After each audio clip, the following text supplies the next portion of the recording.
Bismillahirrahmanirrahim. Alhamdulillahirabbil alamin. Wa bihi nasta'in ala umuri dunya waddin. Asyhadu an la ilaha illallah wahdahu la syarikalah wa asyhadu anna Muhammadan abduhu wa rasuluhu alladzi la nabiyya ba'dahu. Allahumma shalli ala sayyidina Muhammad wa ala ali sayyidina Muhammad. Amma ba'd. Alhamdulillah, jamaah subuh yang Allah muliakan. Alhamdulillah, kita bersyukur pada Allah Subhanahu wa taala. Allah berkenan mengumpulkan kita dalam aktivitas yang penuh dengan kebaikan, ibadah salat subuh berjamaah. Dan setelah itu kemudian ta'allum. Mudah-mudahan ini menjadi aktivitas yang diterima oleh Allah Subhanahu wa taala sebagai amal soleh kita. Mudah-mudahan juga bisa kita jaga sampai akhir hayat kita. Dan kajian kita di subuh ini mungkin dalam 1, 2, 3 kali subuh ini tentang ukhuwah Islamiyah, memahami persaudaraan dalam Islam. Ini menjadi bagi saya ini menjadi penting karena beberapa hal. Yang pertama, karena kita ada di tahun politik, suasananya berbeda dengan tahun-tahun sebelum pemilu. Sudah sangat banyak sekarang yang kita saksikan nuansa pemilu itu sudah menjadi demikian akrab. Bahkan sudah diumumkan capres, cawapres, para caleg, para partai pendukung dan lain sebagainya. Dalam pengalaman kita selama sekian puluh tahun menghadapi pemilu, sering sekali setiap jelang pemilu, bahkan setelah pemilu itu terjadi friksi, terjadi keberpihakan, dukungan pada salah satu atau 2, 3 calon yang membuat kemudian kita friksi, kita terpecah. Kadang-kadang perpecahannya menjadi demikian luar biasa sampai ada yang suami istri bercerai, ada yang kemudian pindah masjid, pindah ormas dan sebagainya. Yang kedua, karena Allah Subhanahu wa taala memberikan ujian pada umat Islam terutama di Palestina dengan perang Israel dan Hamas di Gaza yang sangat mengiris hati dan lain sebagainya. Yang luar biasanya jemaah sekalian yang Allah muliakan, dalam beberapa hari terakhir ini saya justru nonton pernyataan pendapat para sebagian kecil para ustadz yang sangat negatif tentang perang Hamas dan Israel. Sangat negatif. Padahal dalam konteks agama, seingat saya pernah saya sampaikan kemarin di pertemuan kita sebelumnya, berpihak kepada sesama muslim itu adalah perintah agama, aspek tauhid.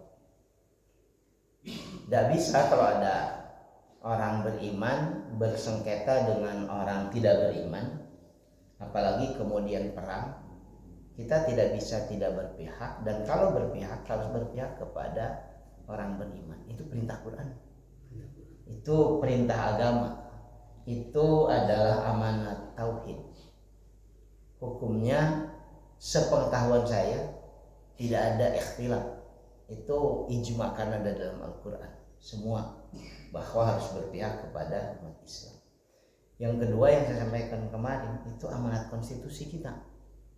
Penjajahan itu di muka bumi harus dihapuskan karena tidak sesuai dengan peri kemanusiaan dan peri keadilan. Itu konstitusi kita. Saya ingin menyampaikan apresiasi kepada Presiden Jokowi kemarin menyampaikan pendapat bahwa akar masalahnya Yahudi Israel dengan Palestina dengan Hamas itu karena penjajahan. Itu yang dilihat, jangan dilihatnya sepotong-sepotong. Sampai hari ini alhamdulillah konstitusi Indonesia siapapun rezimnya untuk urusan itu kita berpihaknya pada Palestina. Jadi Jadi kalau ada sebagian kecil ustadz yang menyampaikan pendapat justru sangat negatif pada perjuangan Palestina, secara pribadi itu menyedihkan. Nah, mudah-mudahan materi ini memberikan pemahaman lah, karena salah satu unsur ukhuwah Islamiyah itu, salah satu unsurnya kata Imam Hasan Al-Basri itu tafahum, saling memahami. Kalau tidak saling memahami biasanya tahasud, jadi saling mendengki dan lain sebagainya. Dan kita akan tadabbur Quran surat 49 ayat ke-10. A'udzu billahi minasyaitonir rajim. Innamal mu'minuna ikhwatun fa aslihu baina akhawaykum wattaqullaha la'allakum turhamun. Allah sudah menegaskan hubungan di antara kita sesama orang yang beriman itu, al-mu'minun, itu hubungannya disebut dengan ukhuwah. Tidak boleh selain itu. Kenapa ada ungkapan tidak boleh? Karena ada kata innama. Kalau bapak-bapak pernah belajar bahasa Arab, innama itu disebut adatu hasyrin, kalimat yang membatasi unsur-unsur lain selain yang dijelaskan setelah innama. Sesungguhnya orang-orang beriman itu hanyalah orang-orang yang, kalau dalam pendekatan kebahasaan saya menyebutkannya, hanyalah orang-orang yang merasa dirinya punya ikatan persaudaraan. Jadi ada kesadaran yang dibangun lewat tauhid bahwa kita ini bersaudara, masih sama menyembah Tuhan yang sama, bahkan juga mengikuti Nabi yang sama. Sholat 5 waktu menghadap ke arah yang sama. Jadi kalau dari dua unsur itu, menyembah Tuhan yang sama, mengikuti Nabi yang sama, semuanya menjadi saudara kita. Apapun sektenya, apapun alirannya, apapun ormasnya. Dan Allah menyebutkan kalau kalian melihat mereka bersengketa, orang beriman dengan orang yang beriman, berarti sangat mungkin bersengketa. Fa'aslihu baina akhawaykum, damaikan di antara mereka yang bersengketa. Bertakwalah kepada Allah, mudah-mudahan dengan takwa kalian mendapatkan rahmat Allah Subhanahu wa taala. Ini yang jadi kajian kita pada subuh ini. Ayat ini jadi bagian penting yang membuat kita sekali lagi harus memiliki kesadaran bahwa walaupun berbeda bangsa, berbeda warna kulit, berbeda bahasa, kita bersaudara. Diikat persaudaraan kita bukan dari rahim yang sama, tapi dari tauhid yang sama, dari akidah yang sama. Yang luar biasa itu tadi, kok pastilah sudah bahkan lebih intens membaca. Saudara kita yang sedang menghadapi Israel di Palestina, di wilayah Gaza itu, justru tidak mendapatkan dukungan dari saudara-saudara mereka terdekat di tempat mereka tinggal. Yang saya maksud terdekat itu dari tepi barat yang sama-sama Palestina nggak dapat dukungan. Bahkan di awal menyakitkan itu pernyataan pemerintah Palestina itu, Hamas tidak mewakili Palestina. Padahal itu wilayah yang berperangnya Palestina itu. Sekarang katanya sudah berubah dengan perkembangan yang demikian mengerikan. Negara-negara sekitarnya termasuk Mesir yang punya pintu langsung perbatasan juga tidak membuka pintu perbatasannya. Nggak tahu hari ini dan besok, katanya untuk menyalurkan bantuan kemanusiaan akan dibuka dan sebagainya. Jadi ada saudara kita yang sedang berperang tapi justru tidak didukung oleh saudara-saudaranya yang lain. Bahkan mungkin saudara itu saudara kandungnya, sama-sama orang Palestina, sama-sama menghadapi penjajahan yang sama. Itu mirip seperti kondisi di Banten pada masa penjajahan Belanda, di mana Sultan Agung Tirtayasa itu juga didukung oleh ayahnya. Sultan Haji itu justru bersepakat dengan Belanda, sehingga yang terjadi perang antara ayah dan anak dan sebagainya. Demikian juga katanya di Aceh, demikian juga itu yang terjadi kan dengan penjajah itu, politik bahasa Belandanya itu divide et impera, memecah belah untuk menguasai. Nggak akan mungkin kita bisa kuat kalau tidak memiliki kesadaran bahwa kita bersaudara. Sekali lagi, ini bagian dari akidah kita. Siapapun kita, selama mengaku sebagai orang beriman, kita harus membangun kesadaran bahwa kita bersaudara. Nanti perbedaan pilihan jagoan dalam pemilu, dalam pilpres itu memang membuat kita mengalami friksi. Tapi biasa, jangan sampai kemudian menghancurkan persaudaraan. Innamal mu'minuna ikhwatun fa aslihu baina akhawaikum. Fattaqullaha la'allakum turhamun. Dalam tafsir yang saya baca ini, wattaqullaha la'allakum turhamun, itu bertakwalah kalian kepada Allah, itu yang dimaksud adalah menumbuhkan kesadaran kita bersaudara itu adalah wujud ketakwaan kita. Karena itu dalam syariat Islam, jamaah subuh yang Allah muliakan, ada sisi ritual seperti salat, haji, kemudian juga puasa dan sebagainya. Nanti ada sisi non ritual seperti zakat, kurban, walaupun masih terhitung ritual, tapi sisinya yang lebih kentalnya bukan sisi ritualnya, tapi sisi sosialnya. Yang saya maksud bahkan begini dalam kaidah-kaidah. Ketika kita melakukan puasa dan puasa kita kemudian batal karena ketidakmampuan melaksanakan puasa, maka sanksinya adalah membayar fidyah, membayar denda yang diserahkan kepada orang-orang di sekitar kita yang tidak mampu. Ketika kita melakukan puasa, tapi kemudian juga puasa itu melakukan pelanggaran seperti melakukan hubungan suami istri, nanti sanksinya juga adalah memberi makan sesama.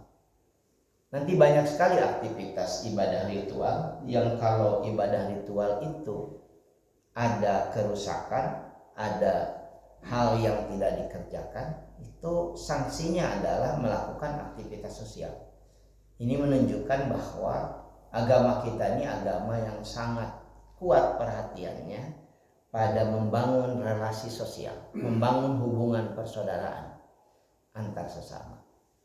Siapapun kita yang berpuasa Ramadan, itu kebaikan dari puasa Ramadan kita itu belum akan diberikan oleh Allah Subhanahu wa taala pada kita sebelum kita mengeluarkan zakat fitrah. Sekali lagi itu menunjukkan amanat Al-Qur'an, betapa besarnya keberpihakan Al-Qur'an, syariat Islam kepada persaudaraan. Jamaah subuh yang Allah muliakan, dan pada hakikatnya fil haqiqah semua manusia itu memang saudara. Kita tahu betul semua manusia saudara. Tidak mungkin ada saudara yang mau menyakiti saudaranya. Seperti kita tidak mungkin secara sengaja dengan penuh kesadaran menyakiti saudara kita. Kalau konflik friksi itu biasa. Nabi SAW kemudian memberikan penjelasan tentang bagaimana persaudaraan itu dibangun. Matsalul mu'minina fi tawaddihim wa tarahumihim wa tawasulihim kamatsalil jasadil wahid. Idza istaka minhu udwun tada'a lahu sa'il jasadi bil huma wasah. Perumpamaan orang beriman dalam persaudaraan, dalam persahabatan, dalam kasih sayang sesamanya seperti kesatuan tubuh. Jika salah satu idastaka minhu, jika salah satu anggota tubuh itu mengalami sakit, maka rasa sakit itu menjalar tada'alahu sa'irul jasad, kepada seluruh tubuh yang lainnya, dan menimbulkan demam, al-huma was-sahab, sehingga kesulitan tidur.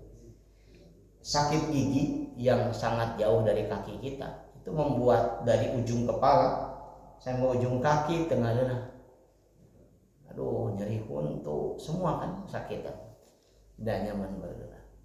Demikian juga kalau kita mengalami sakit di bagian yang lain, ada katakanlah ada bisul dan lain sebagainya di tubuh kita, di bagian paling bawah di kaki sampai kepala juga akan merasakan kesakitannya.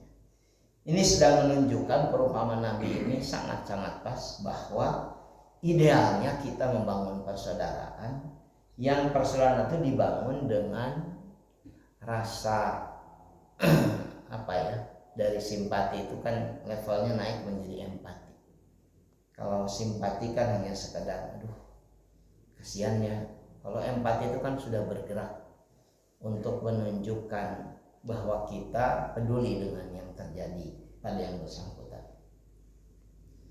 Sekarang kalau kita melakukan perjalanan aktivitas sehari-hari dari rumah keluar beraktivitas pakai kendaraan, di jalan itu kemudian ada yang mengalami musibah, ada yang kecelakaan, itu biasanya jalanan ada macet, kita pelankan, ingin tahu siapa yang celaka, oh itunya, sudah gitu aja. Jarang yang kemudian dengan sengaja kemudian turun kemudian membantu, karena hitungan kita aduh siang keberangan, nanti. Mas dalam kita kadang-kadang dikalahkan oleh waktu yang seringkali membatasi aktivitas amal soleh kita, kesibukan dan lain sebagainya. Paling tidak dalam urusan keberpihakan jamaah semua yang Allah muliakan, kita membangun kesadaran. Tak boleh orang beriman tidak berpihak kepada orang beriman lagi, karena mereka kal jasadil wahid, seperti satu tubuh. Nanti dalam hadis yang lain Nabi menyebutkan la yu'minu ahadukum, tidak beriman salah seorang di antara kalian. Para ulama menerjemahkannya tidak sempurna keimanan kalian. La yu'minu ahadukum hatta yuhibba li akhihi ma yuhibbu li nafsi, sehingga dia mencintai saudaranya seperti mencintai dirinya sendiri. Level tertinggi dari persaudaraan itu kan merasa bahwa saudara kita itu bagian dari diri kita. Itu level tertinggi. Saya mungkin belum sampai pada level itu, tapi memasukkan kesadaran seperti itu dalam benak kita adalah kewajiban kita. Kemudian dalam penjelasan yang lain, karena bersaudara kita tentu tidak boleh menyakiti orang lain, karena kita bersaudara. Sebab kita sendiri menginginkan selalu dijadikan orang-orang yang ingin dicintai. Kita berharap orang lain itu sayang kepada kita, karunia ke orang. Kemudian juga kita berharap disayangi, dicintai orang lain. Demikian juga kata Nabi SAW, kita memperlakukan orang lain. Abdullah hadatsana Abu Ma'mar hadatsana Husain qala akhbarana Sayyar an Khalid bin Abdullah al-Kasri an abihi anna Nabi sallallahu alaihi wasallam qala. Hadisnya sebenarnya pendek. Ini sanadnya yang saya kutipkan. Qala li jaddihi Yazid bin As'ad. Kata Nabi SAW, ahibba linnasi ma tuhibbu li nafsi. Dalam riwayat Imam Ahmad. Dari riwayat yang dijelaskan ini Nabi menegaskan ahibba linnas, cintai manusia. Ma tuhibbu li nafsi, seperti engkau juga mencintai dirimu.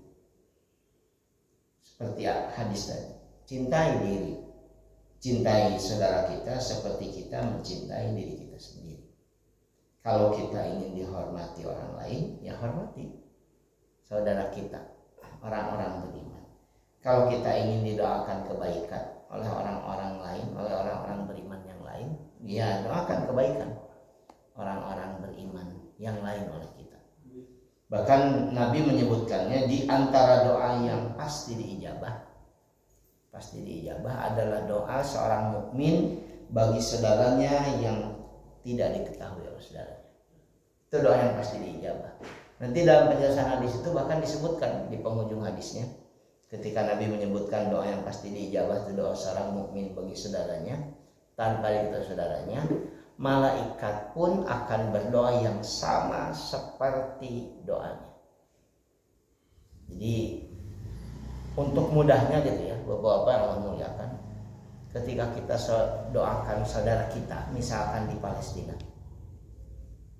ketika kita menyebutkan Allahumma ansur ummata Muhammad fi Filistin, ya Allah bantu saudara-saudara kami umat Muhammad di Palestina. Pada saat yang bersamaan, at the same time, waktunya tidak berbeda, sama, malaikat berdoa seperti itu bagi kita. Wa kadzalika anta wa mithluka dzalika, dalam riwayat yang lain. Seperti itu pula Allah membantu. Karena itu paling tidak setelah saya makin paham hadis itu, ya makin sering saya ngajak orang untuk doakan orang lain dalam kebaikan. Karena semakin banyak doa-doa baik, maka kita sebetulnya sedang berinvestasi kebaikan dalam jumlah yang juga demikian banyak. Jamaah sekalian yang Allah muliakan, ukhuwah persaudaraan Islam itu yang dilandasi oleh tauhid, oleh keimanan itu bisa rusak, bisa melemah, bahkan bisa menghilang. Ada beberapa penyebab yang saya baca tafsir Ibnu Katsir tadi malam. Yang pertama, ternyata yang menghancurkan ukhuwah itu kerakusan pada dunia. Semakin orientasinya dunia, semakin materialisme yang dia kejar, sebetulnya semakin terkikis persaudaraannya. Dia akan kuat bersaudara, orientasinya materi. Tuh ayah pengusaha besar di situ. Ayo orang deketan, siapa tahu dapat proyek. Itu ada pejabat di sana. Yuk kita sowan, siapa tahu nanti kita bisa dapat sesuatu yang bermanfaat. Persis kayak sekarang. Sekarang ini jadi banyak orang yang mengaku saudara. Saya tuh di pesantren Pak, hampir tiap, kalau kata ustadz yang sehari-hari ada di saya di pesantren, hampir tiap Jumatan itu ada orang yang kemudian minta izin untuk mengadakan acara, karena masjid yang kami bangun itu kan pinggir jalan, letaknya dianggap strategis, parkir mudah, mengumpulkan orang juga mudah, sehingga banyak orang yang kemudian ingin menggunakannya untuk acara. Tentu sangat boleh, senang sekali, tapi ketika acara itu terkait dengan dukung-mendukung, terkait dengan pasang spanduk, baliho dan lain sebagainya, saya tidak izinkan. Jadi saya bilang sama ustadznya, tau masuk werek ngaji mah beri santunan. Dan salah satu yang digunakan, kan kita bersaudara sesama muslim, harus saling bantu. Kayak dugikeun ka, kalau di kampung itu kan disebutnya ajengan ya, orang yang di ajeng-ajeng lah. Dugikeun ka ajengan nanya, pan dulur urang teh. Dulur. Iya, saya tahu saya bersaudara, tapi kalau kemudian melakukan hal seperti itu, berarti harus membuka ruang yang sama pada yang lain dan lain sebagainya. Padahal biasanya kalau sudah akrab dengan satu parpol tertentu, satu calon tertentu, atau calon kepala daerah tertentu, itu jadi stigma bagi orang pesantren seperti saya. Karena itu sok kayak pada yang semangat, insya Allah lah diizinkan dan sebagainya. Jadi banyak saudara Pak sekarang. Bahkan bapak-bapak bisa ketemu di tiap sudut jalan tuh ada orang-orang yang tersenyum, membuka luar biasa untuk bersilaturahim.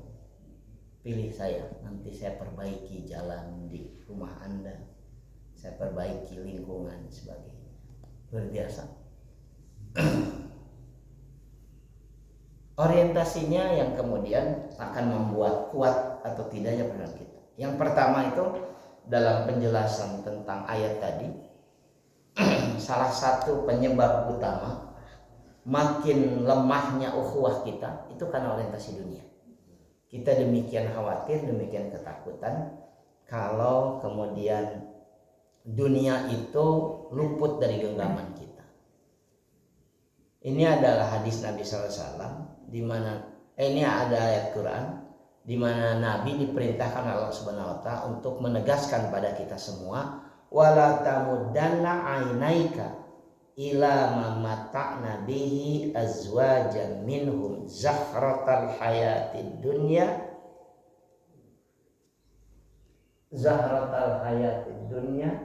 lanaftinannahum linaftinannahum fihi wa rizqu rabbika khairu wa abqa wa rizqu rabbika khairu wa abqa. Janganlah kamu terpana, terpukau memandang orang-orang yang telah kami berikan kepada golongan-golongan mereka keindahan kehidupan dunia. Zahratal hayatid dunia. Zahratal itu kan, zahra itu bunga-bunga, kembang-kembang kehidupan dunia. Sehingga demikian indah dipandang, demikian memukau. Linaftinahum fihi, sebagai ujian di dalam kehidupan dunia itu. Dan rizki dari Tuhanmu khairu wa abqa, lebih khair, lebih baik, wa abqa, dan lebih abadi. Surat Tohan, surat ke-20. Ayat ini sedang menegaskan salah satu yang menjadi faktor, mungkin ya kalau istilah akademiknya determinan faktor yang sangat kuat untuk mengikis ukhuwah kita, itu adalah dunia. Takut jabatan. Di negara-negara Arab itu sangat ketakutan kalau menunjukkan keberpihakan langsung kepada Palestina secara politis, sehingga mereka membantu, kecuali Iran barangkali yang di Arab yang luar biasa itu. Walaupun berbeda akidahnya, kecuali Iran, saya ingin menyebutkan bahwa semua negara Arab sangat takut. Kenapa mereka takut nanti diboikot, mereka takut kemudian mendapatkan sanksi dari Barat dan lain sebagainya. Bapak bisa bayangkan ya, begitu 2 hari berlangsung perang antara Hamas dengan Israel, itu Amerika sampai meluncurkan kapal induk dengan puluhan pesawat tempur. Kapal induk diluncurkan langsung. Artinya kan dia siap perang. Sementara di kita, saya kemarin tuh nonton di link YouTube dikasih tahu oleh kawan, ada seorang ustadz yang demikian menyakitkan pendapatnya. Sebut aja namanya, biar tahu. Karena dia sudah mendeklar di media sosial. Tuh sangat 3 tuh kan, 2 Wahabi, 1 Aswaja. Saya justru sekarang, walaupun saya nyebutkan sedikit yang seperti itu, hanya pendapatnya sangat-sangat menyakitkan. Saya nggak bisa bantu kawan-kawan di Palestina, apalagi berangkat ke sana, nggak punya keberanian. Tapi yang kita miliki keberpihakan lewat doa yang kita lantunkan.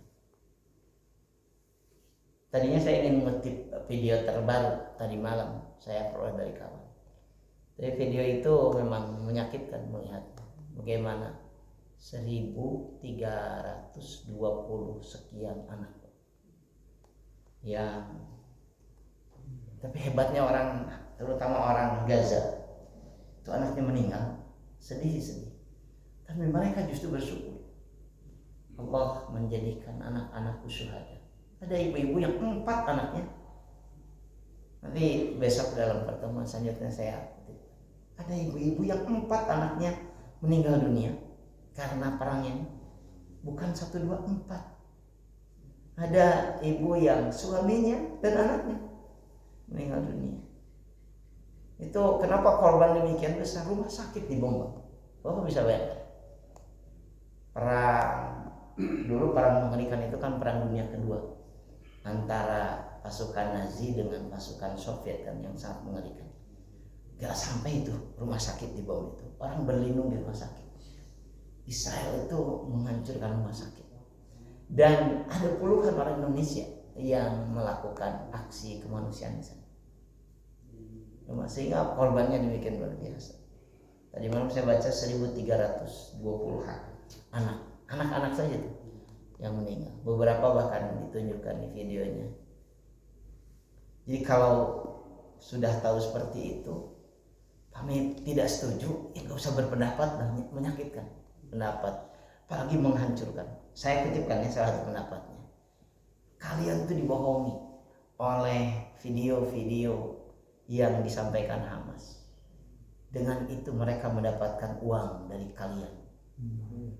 Dan pemimpinnya tinggal di hotel berbintang di negeri yang berbeda. Ya Allah, kok bisa demikian buruk gitu ya berpendapat dan sebagainya. Jamaah sekalian Allah muliakan, Ibnu Katsir mengutip beberapa hadis. Ketika Nabi SAW melakukan tawaf, Nabi itu sambil tawaf, ini jarang disampaikan banyak orang. Sambil tawaf Nabi itu memuji Ka'bah luar biasa sambil tawaf. Tapi juga beliau menyampaikan ungkapan yang menunjukkan betapa mulianya orang beriman. Jauh lebih mulia ketimbang Ka'bah yang disebut Ka'bah itu Ka'bah al-Musyarrafah, Ka'bah yang sangat suci, yang sangat mulia. Tapi dalam hadis ini Nabi menyebutkan betapa manusia jauh lebih berharga ketimbang Ka'bah.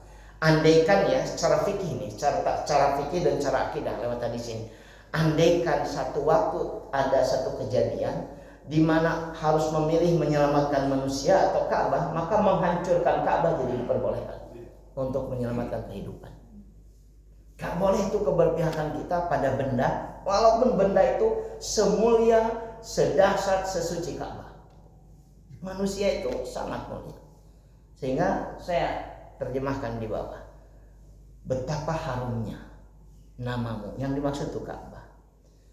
Alangkah harumnya wangimu, dan alangkah, karena itu jadi kewajiban bukan sunnah, membuat Ka'bah tetap harum. Setiap pagi kan dibakar dupa, dikelilingkan, diarahkan si asapnya ke Ka'bah itu supaya wangi.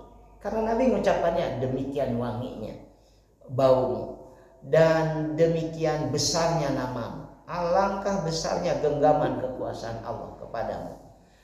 Demi jiwa Muhammad yang berada dalam genggaman kekuasaannya, sesungguhnya kesucian orang beriman lebih besar di sisi Allah. Sesungguhnya a'dhamu 'indallahi hurmatun mink maluhu wa damu wa ayudhannu bihi illa khair. Jadi manusia, orang beriman seperti kita jauh lebih berharga daripada Ka'bah yang demikian mulia. Kenapa hadis ini disampaikan? Jangan pernah menghancurkan kehormatan orang beriman. Apalagi orang berimannya sedang berjuang mempertahankan eksistensi kemuliaannya, keimanannya. Itu kan sebetulnya vulgar bisa kita saksikan. Bagaimana orang-orang beriman nun di sana di Palestina, terutama di Gaza itu sedang mempertahankan eksistensi keimanannya. Kalau nggak bisa bantu mereka, nggak bisa doakan mereka, diam aja. Jangan komen yang justru menyakitkan.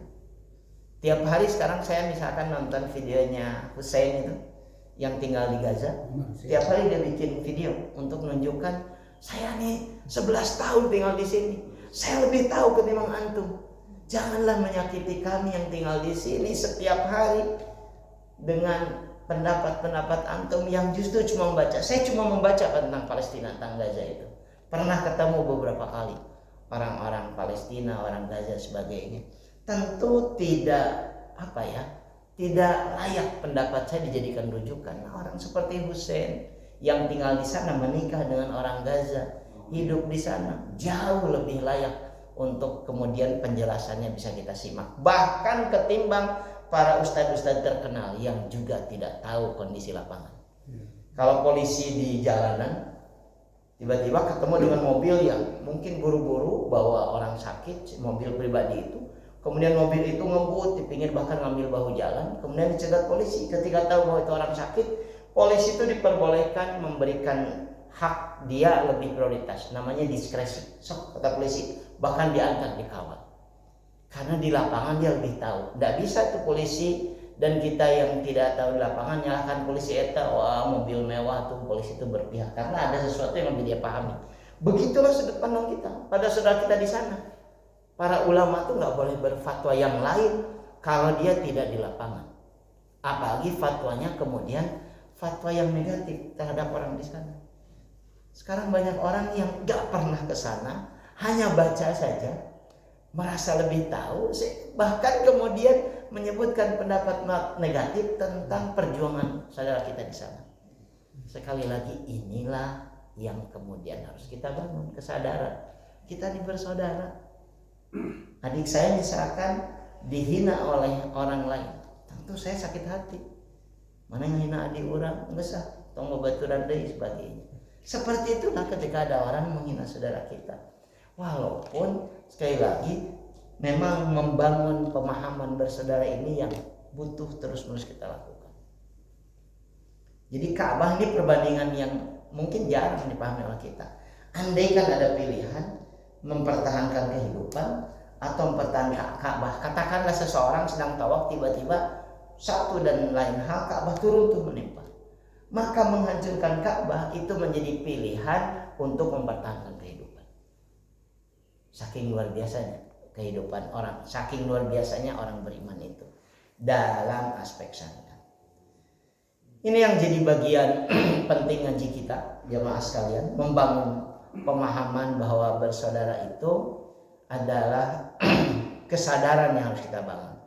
Yang kedua, unsur yang kemudian merusak ukhuwah itu, bahkan melemahkan, bahkan bisa menghilangkan, itu tahassus dan tajassus. Tahassus itu saling mencari aib. Sekarang sedang terjadi nih, terutama dalam aspek politik, cari aibnya oleh lawannya itu, supaya dukungannya makin hancur, supaya dia tidak mendapatkan akses itu. Orang supaya terus negatif sama yang bersangkutan. Kemudian juga tajassus, mencari-cari, memata-matai dan lain sebagainya. Saya kutipkan potongan ayatnya saja. Wala tajassus. Jangan saling mencari-cari keburukan orang lain. Tajassus. Dalam bahasa keseharian, tajassus itu disebutnya intelijen. Tajassus, jasus. Saya termasuk yang amanat sama anak yang di pesantren. Karena anak saya jadi jasus Pak di pesantren itu. Cari tiap hari teman sekelasnya yang ngomong tidak pakai bahasa Arab, laporkan.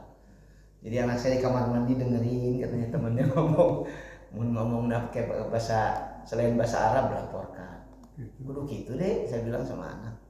Iya Pak, aku juga dilaporkan. Itu di pesantren. Tapi itu targetnya membangun disiplin berbahasa dan lain sebagainya. Sampai saya nonton begini, mendengarkan anak saya main bareng game online pakai bahasa Arab. Wah, cuma kebetulan aku bahasa Arab, jadi siga ngaji tapi ulin gitu. Sebagai saking biasanya. Ini yang harus kita bangun. Kalau dalam bahasa sekarang, udahlah, jangan nyari aib saudara kita. Kalau dikorek-korek, bapak-bapak mudah tuh nyari aib saya. Karena kita manusia punya banyak kelemahan, punya banyak keburukan dan sebagainya. Lewat ayat ini untuk sementara ngaji kita sedang membangun sekali lagi kesadaran bahwa kita bersaudara. Terutama karena ada dua kasus yang melatar belakangnya, saya ngasihkan penjelasan ini. Yang pertama karena kita ada di tahun pemilu. Silahkan dukung yang Anda yakini bisa membawa kebaikan dan lain sebagainya. Boleh kadang-kadang kita berselisih paham dalam urusan kecenderungan politik sebagainya, tapi jangan menghancurkan persaudaraan. Masjid tetap menjadi tempat di mana kita membangun persaudaraan. Kemudian ngaji seperti ini juga insya Allah menjadi tempat di mana kita membangun pemahaman persaudaraan. Dan yang kedua, doakan saudara kita wabil khusus di Gaza, Palestina. Secara umum, saudara kita dimanapun, mudah-mudahan Allah berikan pertolongan pada mereka semua. Mudah-mudahan manfaat, kita sambung nanti di minggu depan. Mudah-mudahan yang sampaikan manfaat. Mohon maaf kalau ada hal tidak berkenan. Aku lu qouli hadza astaghfirullah li wa lakum. Subhanakallahumma wa bihamdika asyhadu an la ilaha illa anta astaghfiruka wa atubu ilaik. Assalamualaikum warahmatullahi wabarakatuh.